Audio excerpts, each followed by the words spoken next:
আসসালামু আলাইকুম। কেমন আছেন আপনারা? আশা করি সবাই ভালো আছেন, আলহামদুলিল্লাহ। আজকে আপনাদেরকে একটি গাছ দেখাচ্ছি। এটা হচ্ছে মূলত ক্ষীরার গাছ। গাছটির গ্রোথ দেখুন, মাশাআল্লাহ, কত সুন্দর গাছের গ্রোথ।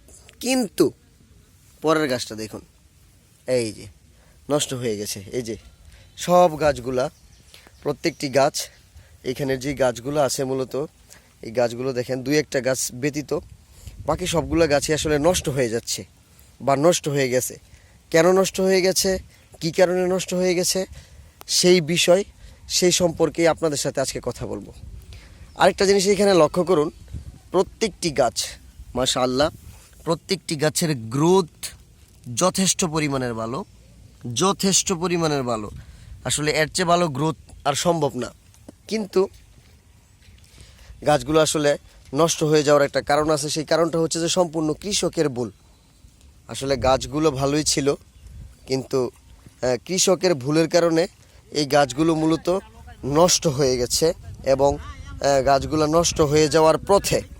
তো এই যে দেখুন, এই যে গাছ, এই গাছের মধ্যে মূলত আপনার সাদামাছি অ্যাটাক করেছিল। তো কৃষক এখানে যখন কীটনাশক স্প্রে করেছে, এমন পরিমাণের কীটনাশক স্প্রে করেছে যেই কীটনাশক স্প্রে করার কারণে অতিরিক্ত মাত্রায় কীটনাশক পড়ে গেছে, যেটার মাপ এবং পোকা বুঝে ওষুধ না দেওয়ার কারণে এই গাছগুলো আসলে নষ্ট হয়ে গেছে। এই যে দেখুন, প্রচুর পরিমাণের সাদামাছি এখানে ছিল। তো সাদামাছির ওষুধ উনি প্রয়োগ করে নাই, অন্য যে কোনো ওষুধ প্রয়োগ করেছে, যার কারণে এই গাছগুলো আসলে মূলত নষ্ট হয়ে গেছে। কিন্তু গাছের গ্রোথ পর্যাপ্ত পরিমাণের ভালো। সচরাচর এত সুন্দর গ্রোথ গাছের খুব কম হয়।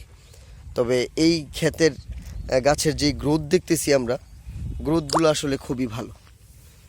তো এখনও সম্ভব এই গাছগুলোকে সুন্দর করা এবং ভালোভাবে যেরকম আসলে গ্রোথ নিয়ে সে বড় হয়েছে, ঠিক ওই রকমভাবেই তাকে সুস্থ করার এখনও কিছু সিস্টেম রয়েছে, আলহামদুলিল্লাহ।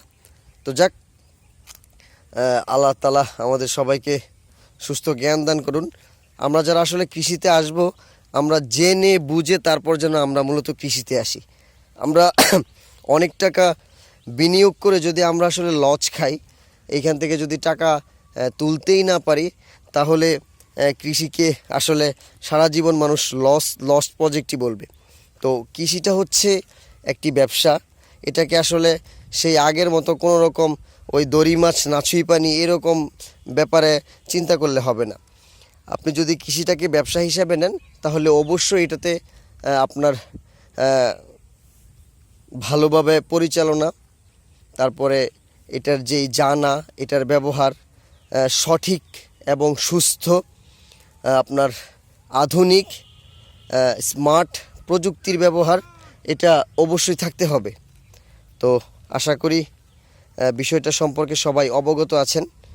সবসময় একটা কথা মনে রাখবেন, যেই রোগ, যেই পোকা, তা চিনে গাছে ঔষধ প্রয়োগ করতে হবে, তা না হলে আপনি লসের সম্মুখীন হবেন। আসসালামু আলাইকুম ওয়া রাহমাতুল্লাহ।